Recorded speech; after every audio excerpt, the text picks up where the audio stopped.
Hi, I'm Miss Melnicki. I'm a fine arts coordinator at Bodwell, and I'm also a teacher. Hi, my name is Daniela. I'm a student recruiter for Latin American students, and I'm happy to be here with you. Hi, my name is Miss J, and I'm an assistant principal, and I also teach one class of Career Life Connections. I would say trusting your instincts and just knowing that you're not going to be able to please everyone. Nice. I would tell my 16-year-old that being sensitive is not a weakness, but a superpower in life.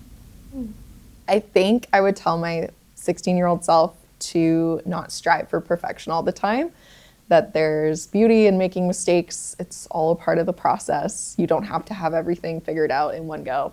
Yeah. I would say that maybe expecting us to be too strong all the time, and also having to prove ourselves many times for something. I think one of the biggest challenges women in leadership face is sometimes in certain fields or careers, you can be the only women at the table. And sometimes you have to advocate for yourself a little bit more, feel like you have to prove yourself in certain regards. And I also think that it can lead to imposter syndrome. You could be really successful and strong and have the skill set, but still feel like you have to doubt yourself and not know if you belong there or even are fit to be in a leadership position. I know I felt imposter syndrome for a long period of time in my personal pursuits. So I think that would be the challenge, trying to overcome imposter syndrome and trying to avoid feeling like you have to consistently prove yourself. I think by staying calm and kind of letting the results speak for itself, as well as setting healthy professional boundaries, which has always been definitely a challenge in the workplace and even in life in general, just setting those healthy boundaries are important. Yeah, I agree with Angela, like trying to stay calm because we many times try to over deliver and give more and more and more. So it's important to set boundaries, definitely, and just stay true to yourself, to your values, like be authentic all the time. I think they said it really well. I think authenticity is always going to speak the loudest, even if people are asking you to prove yourself or they want more from you or they expect you to do something more or try until you can prove yourself. The thing that will always speak the loudest is your authenticity, your relationship with yourself, your trust in yourself. If I feel that I've put in the work in something and I've spent a good amount of time doing my education, a good amount of time, bettering myself in my career and as a person, I can have faith in the fact that I know I'm where I'm meant to be despite what others think. I think just, supporting each other, connecting and empowering, picking each other up when we're down, and as well as especially speaking in the room when they aren't present and speaking up for them. I think that's also very important. Yeah, I would say being respectful with the ideas, with what we communicate, with how we feel. I think that's a key. Yeah, and recognizing what everyone does. I mean, we are all different, so recognition is also a good part of that. I think leaving your peers and colleagues room and space for them to vent when they need.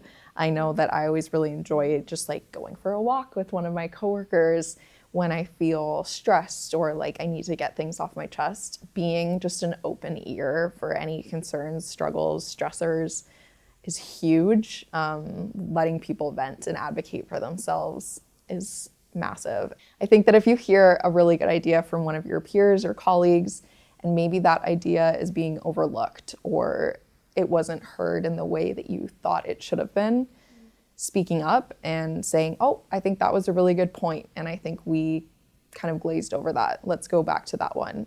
Just having your female friends and coworkers back is really important and a great way to be an ally. I think, specific, clear communication.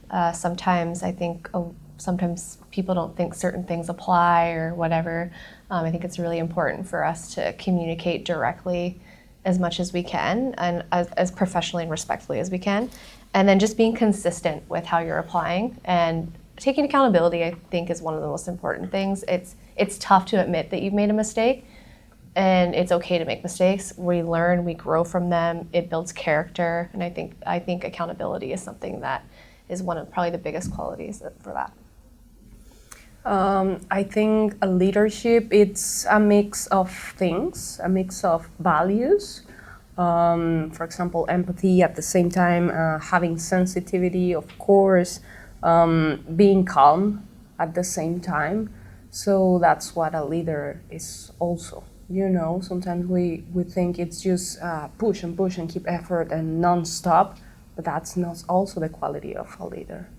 Yeah, I mean, I know this isn't the question, but I just want to say that I love being a woman. I think it's so empowering. I feel very, now in my, as I get older, I can reflect on the strengths I have as a female and what I can bring to the table. Obviously, everyone has strengths, but I look to someone like my mom, who is an incredible leader just in her day-to-day life.